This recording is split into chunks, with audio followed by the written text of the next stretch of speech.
Bonjour à tous, aujourd'hui on va répondre à la question récurrente des maux de gorge et de l'indication des antibiotiques. Alors pour parler de ça, on va aborder la question de l'angine.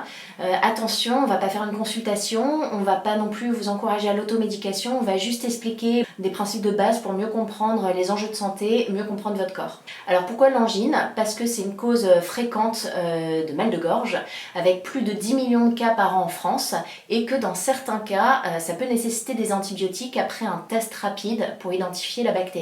Alors tout le monde a déjà eu mal à la gorge, c'est effectivement très pénible, c'est aussi très fréquent et ça ne rime pas du tout avec angine puisque la plupart du temps en fait ce sont des classiques pharyngites, rhinopharyngites, c'est-à-dire une inflammation de toute la sphère ORL avec le nez qui coule, le fond de la gorge, le pharynx qui fait mal, plein d'autres symptômes ORL et que ça, la rhinopharyngite et la pharyngite, ce sont des causes virales.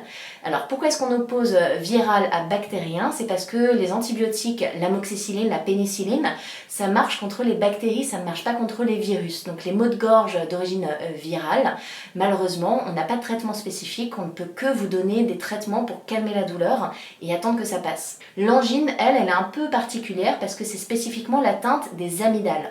Donc les amygdales sont deux organes dans la bouche, sur les deux côtés, qu'on va vous montrer dans une vraie bouche, qui peuvent s'inflammer et donner une amygdalite aiguë, une angine. Donc ça, c'est quand elles deviennent gonflées, inflammatoires, rouges et parfois avec des petits dépôts blancs, on appelle ça l'angine blanche. Alors attention, les patients parfois ils viennent, ils se palpent le cou, ils disent qu'ils sentent l'angine, leurs amygdales gonflées. Non, ce qu'on sent dans le cou, ce sont les ganglions. Donc les ganglions peuvent gonfler lors d'une angine, mais peuvent gonfler dans d'autres situations. Donc le fait de sentir les ganglions n'est pas forcément une angine.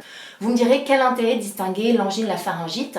Eh bien c'est parce que l'angine, elle a la particularité d'être parfois bactérienne et du coup de nécessiter des antibiotiques. Alors attention, pareil, angine ne rime pas du tout avec antibiotique puisque plus de 80% des cas d'angine sont aussi d'origine virale, même quand elles sont blanches avec des points blancs. Donc sur plus de 10 millions de cas en France, il y aura seulement 10 à 20% des cas qui nécessiteront des antibiotiques. Alors quand est-ce qu'il faut donner et prendre des antibiotiques?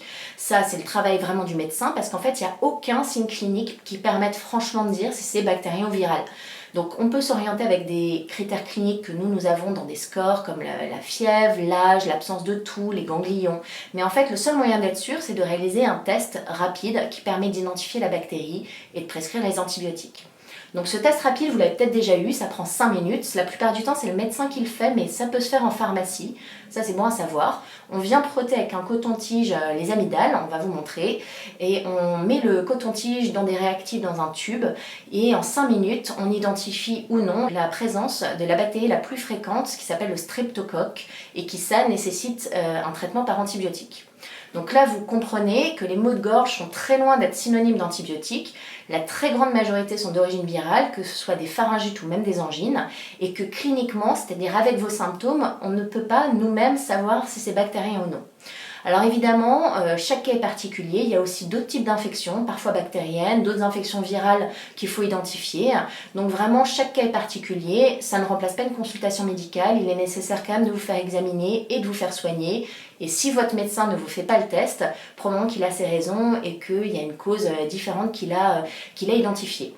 J'espère quand même que vous aurez un peu mieux compris les enjeux des maux de gorge, que vous allez comprendre vraiment la faible proportion de cas qui nécessitent des antibiotiques, l'impossibilité vraiment de le dire à partir de vos symptômes, de l'existence de ce test, et j'espère que vous serez plus à l'aise et que vous allez mieux comprendre votre santé et mieux vous soigner avec nous.